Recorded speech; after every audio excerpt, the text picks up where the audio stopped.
바이스톰입니다. 북중미 월드컵 멕시코전에서 우리 대표팀 선수들이 착용한 원정 유니폼, 여러분들이 보시기엔 어떠셨습니까? 마음에 드셨나요? 개인적으로는 호불호를 따지기보다는 다소 의외의 디자인과 색상이었는데요. 연한 보라색은 그리 쉽게 볼 수 있는 유니폼 색상이 아니기 때문이기도 했고, 디자인적으로도 굉장히 복잡한 패턴들이 그려져 있어서 특이했습니다. 그런데 이 유니폼의 디자인과 정체성, 그리고 의외의 연결성을 알고 난 이후에는 정말 멋진 유니폼이었구나 하는 생각이 들었는데요. 그런데 우리 대표팀 유니폼에 관심이 컸던 것은 비단 우리나라뿐만이 아니었습니다. 이건 거의 대한민국 홍보를 위한 월드컵이 아닌가 하는 착각이 들 정도로 엄청난 한국 문화 돌풍이 불고 있는 멕시코 현지에서도 큰 관심을 받았는데요. 한국 대표팀 유니폼이 특별하다면서 그 의미를 전하는 곳은 멕시코의 최대 규모 전국 일간지 중 하나인 엘 우니베르살입니다. 기사는 한국 대표팀 유니폼은 무엇에서 영감을 얻었을까 하면서 그 의미를 알아보겠다는 것이었습니다. 그러면서 한국 대표팀이 착용한 보라색과 흰색이 섞인 유니폼은 한국인의 문화와 정체성에 깊이 뿌리를 두고 있다고 이야기했는데요.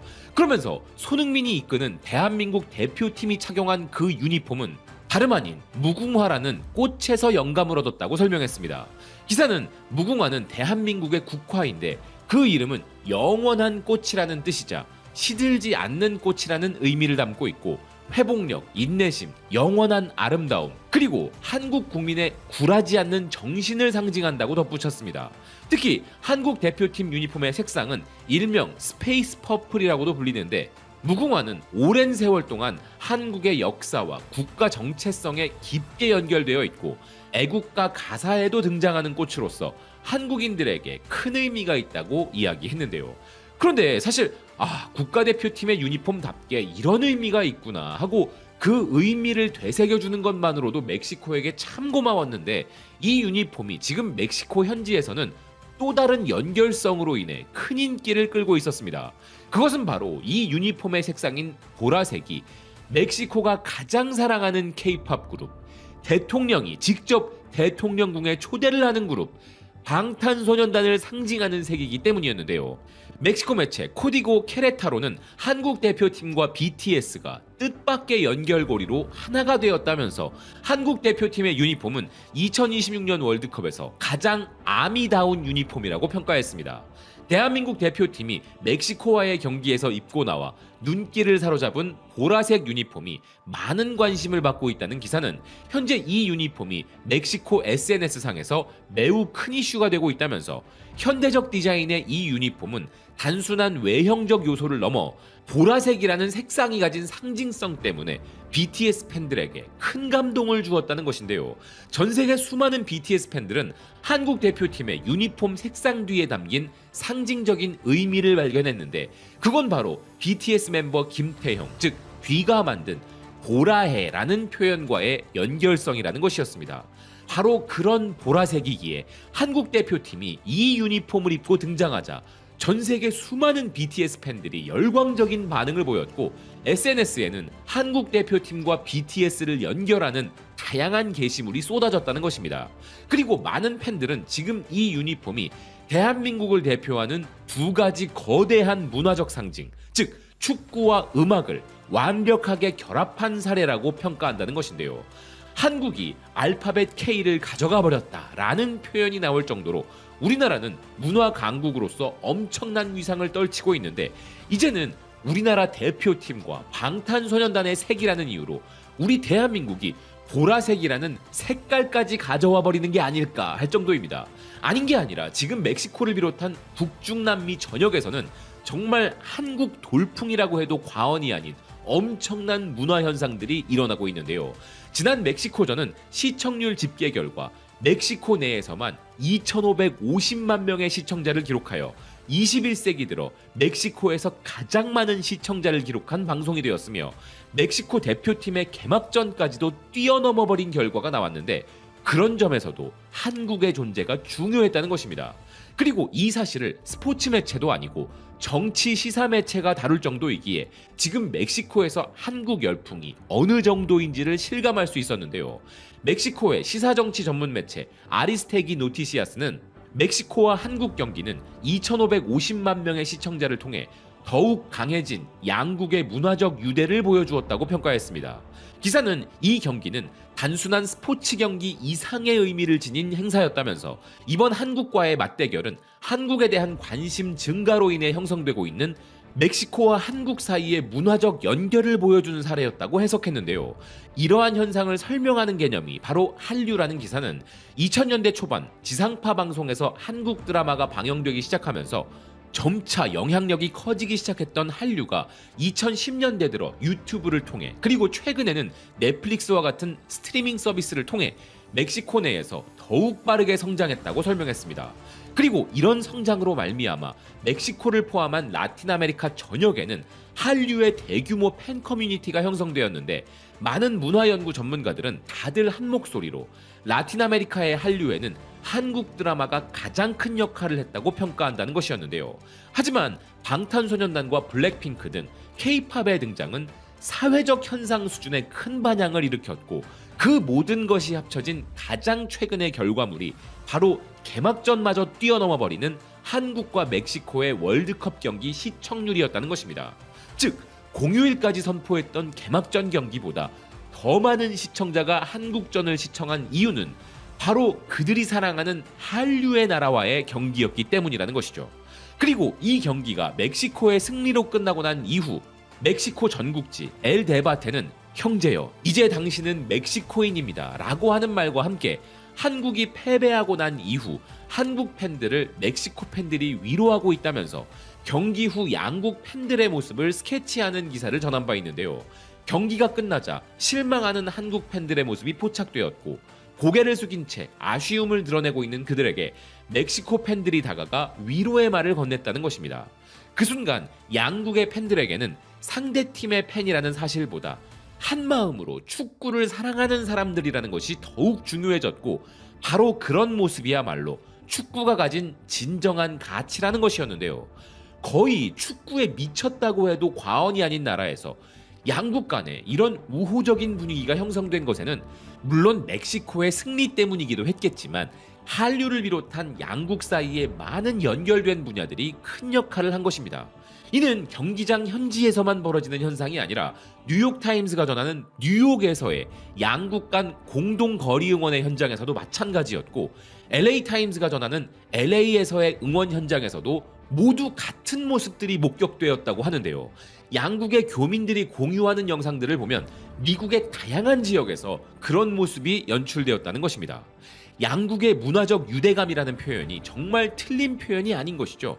게다가 LA타임스에 따르면 양국 국민들 간의 LA에서의 유대감은 축구를 넘어섰다는데요. 바로 그 양국의 우호적 관계, 국민들 간의 유대감이 지금 폭발하고 있는 곳은 바로 우리 대표팀의 마지막 조별 예선전 남아공과의 한판 대결을 앞둔 멕시코의 몬테레이입니다. 인터뷰에서 홍명보 감독이 밝힌 것처럼 몬테레이에서 우리 대표팀은 거의 홈그라운드에서 경기를 치르는 것과 같은 엄청난 환대와 응원을 받고 있고 그 분위기는 분명 엄청난 힘이 될 것이라고 하는데요. ESPN은 일명 패스코레아 1만 명의 한국인이 살고 있는 몬테레이의 한국 마을에 대해 소개하면서 대한민국은 이번 남아공과의 운명의 경기에서 엄청난 응원을 받게 될 전망이라고 보도했습니다. 그 이유는 경기장인 몬테레이에서 북쪽으로 불과 40km 떨어진 곳에 있는 누에보 레온주 페스케리아 때문인데 바로 이곳은 지난 10년 사이에 멕시코에서 가장 큰 한국인 밀집 지역으로 성장했고 이곳은 한국 자동차 기업들과 수천 명의 한국인들이 대규모 공장을 설립하고 이주하여 정착한 곳으로 고작 20만 명의 인구를 가진 그곳에 1만 명 이상이 한국계 주민이란 것이었는데요. 그 정도면 길 가다가 한국말 들리는 게 너무 자연스러운 수준이죠. 그래서 이곳은 더 이상 페스케리아가 아니라 페스코레아라고 불린다면서 대한민국 대표팀은 마치 홈팀 마냥 엄청난 응원을 받게 될 것이라고 전했습니다. 수천 명의 한국인들은 물론 누에보레온 전역에 한국 영향을 받은 팬들이 남아공전을 관람하기 위해 몬테레이로 향할 예정이라는 기사는 그들은 한국을 상징하는 붉은색으로 경기장을 물들일 것이고 대한민국의 32강 진출 도전을 응원할 것이라고 이야기했는데요. 현지에 사시는 우리 교민분들은 물론 그곳의 경제와 문화에 막대한 영향을 주는 우리 대한민국 기업들의 영향력이 우리 대표팀 선수들에게 홈경기 같은 분위기를 연출해 줄 것이라는 천군만마와 같은 소식이죠. 우리가 1차전 당시 체코전에서도 느낀 것처럼 이런 압도적인 응원은 우리 선수들에게 정말 큰 힘이 될 것입니다.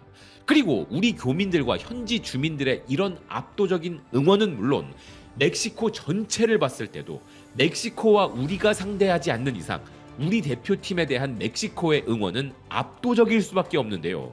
그 이유를 두고 멕시코의 브랜드 전략 전문 매체 메르카도 스푼토세로는 대한민국 자체가 지금 멕시코에서 대유행 중이라고 평가했습니다. 현재 세계에서 13번째로 큰 경제 규모를 가지고 있는 국가이자 아시아에서 4번째로 큰 경제대국 한국은 다른 국가들과 비교했을 때 빠른 개발 모델, 첨단 기술, 그리고 강력한 수출 중심 전략으로 세계에서 두각을 나타내는 국가라는 기사는 여기에 더해 대중 엔터테인먼트, 즉 K-팝과 K-드라마의 강력한 결합, 그리고 뷰티와 패션에서의 막대한 영향력 및 견고한 무역 관계 덕분에 대한민국은 지금 멕시코에서 가장 유행하는 국가라고 이야기했는데요. 그리고 그 인기가 어느 정도인지에 대해 기사는 이렇게 설명했습니다. 현재 많은 멕시코의 15세 소녀들에게 한국 여행은 선망의 대상이 되었다. 과거에는 성대한 15세 생일 파티 대신 파리 여행을 보내달라던 멕시코 소녀들이 이제는 그 꿈을 한국 여행으로 바꾸고 있을 정도다. 그러니 최소한 멕시코 소녀들에게 있어서는 대한민국이 프랑스를 넘어선 국가라는 것이죠. 그리고 이 현상은 양국 사이에 깊은 문화적 다리가 형성된 결과라는 매체는 그 문화적 다리는 전 세계적 현상인 한류와 강력해진 대한민국 소프트 파워라면서 멕시코인들에게 지금 한국은 어마어마한 영향력을 가지고 있다는 것입니다. 게다가 그런 여파로 인해 멕시코에서는 양국을 합친 신조어까지 등장한 상황인데요. 우리로 치면 임영웅급의 대중성에 장윤정급의 인지도, 거기다가 김이나급의 작사 능력까지 모든 면에서 만렙이라 할 수 있는 멕시코의 국민 뮤지션 에스피노사 파스가 최근 자신의 SNS에 직접 한국어를 하는 영상을 공개한 것이 바로 그 신조어와 관련이 있었습니다.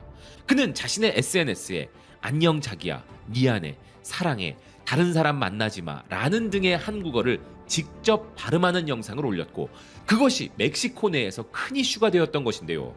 이 소식을 전하는 멕시코 음악 전문 매체 삽스 그루페로는 이 영상이 최근 멕시코 전역으로 확산되고 있는 현상, 이른바 멕시코리아 현상을 설명해주고 있다는 것이었습니다. 그리고 바로 이 멕시코리아 현상의 배경에는 멕시코 젊은 세대 사이에서 한류에 대한 관심이 지속적으로 증가하고 있다는 사실이 자리 잡고 있으며 이번 월드컵은 그런 양국 간의 문화 교류를 더욱 확대시키고 있다고 이야기했는데요.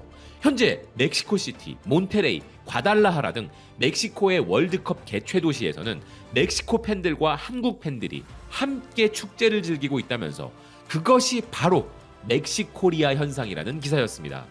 이쯤 되면 남아공은 거의 대한민국 상암에서 뛰는 느낌을 받지 않을까 합니다. 한국의 상대팀?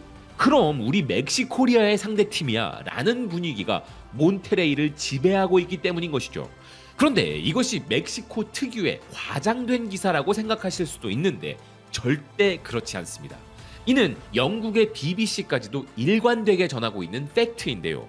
지금 멕시코와 한국의 관계는 단순한 축구 관계가 아니라는 BBC는 멕시코의 한국에 대한 사랑을 분석하고 나섰습니다. 월드컵에서 멕시코와 한국의 특별한 형제애가 드러났다는 기사는 월드컵을 통해 만들어진 양국의 놀라운 우정이 전 세계적인 주목을 받고 있음을 조명했는데요. 러시아 월드컵을 시작으로 양국이 축구로 얽혀있는 부분도 있지만 멕시코에서의 한국 문화의 인기와 멕시코 내 한국 대기업들의 존재가 양국 관계를 더욱 가깝게 만드는 데 크게 기여했다는 기사는 양 팀은 비록 같은 조에서 서로 라이벌로 만났지만 이 우정은 이제 단순한 축구를 훨씬 넘어서는 더 깊은 관계로 발전되었다는 것입니다. 우리는 이제 남아공을 잡고 나면 진짜 홈그라운드처럼 느껴질 LA 쪽으로 이동하여 토너먼트를 시작하죠. 그런데 거기에도 역시나 수많은 멕시코 이민자들이 존재하기에 몬테레이에 이어 LA까지 이 멕시코리아라는 현상이 유지된다는 것은 우리 대표팀에게는 엄청난 지원이 될 수 있는데요.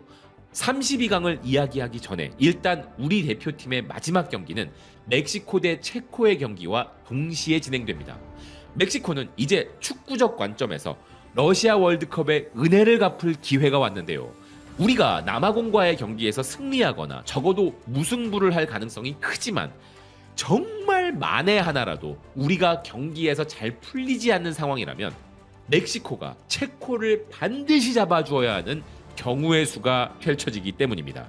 멕시코 입장에서는 주전들 휴식을 위한 로테이션을 할지 아니면 다가오는 토너먼트를 대비하여 수비와 공격 전술을 테스트하기 위한 적극적인 경기를 할지는 아직 장담할 수 없는 상황인데요. 절박한 체코가 다소 여유 있는 멕시코를 상대로 이변을 만들어낸다고 해도 그냥 우리가 남아공과의 경기를 잡으면 아무런 문제가 없지만 최악의 경우에는 멕시코가 최소 무승부는 해주는 것이 우리에게는 이로운 것이죠.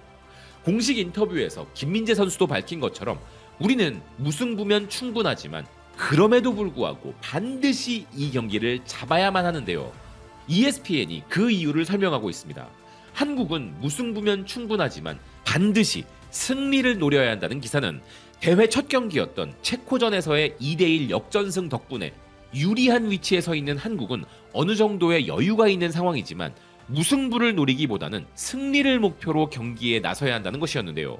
그중 가장 중요한 이유는 수비적으로 물러서는 것이 결코 현명한 선택이 아니기 때문인데 오히려 그런 접근은 상대에게 결정적 한 방을 허용할 위험성을 높일 뿐만 아니라 남아공은 이미 체코전에서 실제로도 그런 모습을 보여준 바 있다는 것입니다. 그리고 더 중요한 두 번째 이유는 간신히 토너먼트에 진출한 팀들은 대체로 더 높은 단계로 올라가지 못한다는 것인데요. 그렇게 되면 더 어려운 대진표를 받게 되어 더 강력한 상대를 만나게 되기 때문으로써 만약 한국이 조 3위 진출을 할 경우 2조나 G조의 1위와 만나게 될 것이며 그러면 독일이나 이집트 혹은 벨기에를 만날 수 있다는 것입니다. 그리고 무엇보다 중요한 이유를 기사는 설명하는데요. 개인적으로도 상당히 공감되는 그 마지막 이유는 바로 우리 스스로의 자신감을 위해서라는 것입니다. 우리가 인상적인 경기력을 보여주어야만 우리 스스로도 자신감을 얻을 수 있다는 것이죠. 월드컵 개막전만 해도 A조는 비교적 전력이 비슷한 조로 평가받았는데 한국은 체코를 상대로 좋은 출발을 했지만 멕시코전에서는 다소 실망스러웠기에 그 분위기를 전환시킬 필요가 있다는 것입니다. 따라서 만약 한국이 스스로 32강 혹은 16강이나 8강까지 갈 수 있다고 믿는다면 남아공 정도의 팀은 분명하게 제압해야 한다는 것이었는데요. 그리고 바로 이런 점에 홍명보 감독 역시 기자회견에서 동의했다는 것입니다. 하지만 기사는 이런 한국의 승리를 위해서 손흥민 활용법이 승부의 열쇠가 될 것이라면서 이전 경기들보다 손흥민을 더 효과적으로 활용하는 것이 승부의 핵심이 될 것이라고 분석했는데요. 특히 멕시코전에서 손흥민은 교체되기 전까지 단 21번의 볼터치만을 가져갔는데 이는 손흥민의 기량이 떨어졌다는 의미가 아니라 오히려 현재 그의 포지션에 문제가 있다는 의미에 가깝다는 것입니다. 즉 손흥민 선수가 더 창의적인 플레이를 할 수 있도록 위치 조정이 필요하다는 기사의 의견인데요. 그러면서 기사가 제안하는 손흥민을 극대화하기 위한 전술은 이재성이 현 포지션에서 한 단계 내려가 황인범과 함께 중원을 구성하고 손흥민과 이강인이 공격형 미드필더 역할을 수행하며 최전방에는 오현규 또는 조규성을 세우는 전술이라는 것입니다. 기사가 이런 전술적 제안을 하는 이유에 대해서는 이렇게 설명했는데요. 손흥민은 선수 생활 내내 타겟 스트라이커의 뒤에서 움직일 때 최고의 실력을 발휘했다. 즉 상대 수비수들의 뒷공간을 기습적으로 활용할 때 가장 위력적이라는 손흥민 활용 극대화 방안을 기사는 제안한 것입니다. 그래서 결국 손흥민의 능력을 최대한 끌어내는 것이 승리의 열쇠가 될 수 있다는 것이었는데요. 개인적으로도 상당히 동의되는 전술 제안입니다. 이재성 선수는 중원 어느 자리를 맡아도 플레이가 가능한 선수이고 후반 체력적인 안배가 필요하다면 백승호 선수가 맡아줄 수 있기 때문입니다. 무엇보다 오로지 승리만 바라보는 전술이 필요하다는 말에 적극 동의합니다. 객관적인 전력에서도 현재 상황에서도 우리가 유리합니다. 거기에 우리는 압도적인 홈 경기와 같은 응원도 받을 수 있습니다. 월드컵 역사상 이런 대운이 깃든 대회는 우리 대표팀이 월드컵에 출전하기 시작한 이래 2002년 월드컵을 제외하면 단연코 없었다는 생각이 들 정도입니다. 아무쪼록 우리 대표팀 선수들이 아무도 부상당하지 않고 100%의 역량을 모두 쏟아부을 수 있는 경기가 되기를 진심으로 응원합니다. 시청해주셔서 고맙습니다. 또 뵙겠습니다.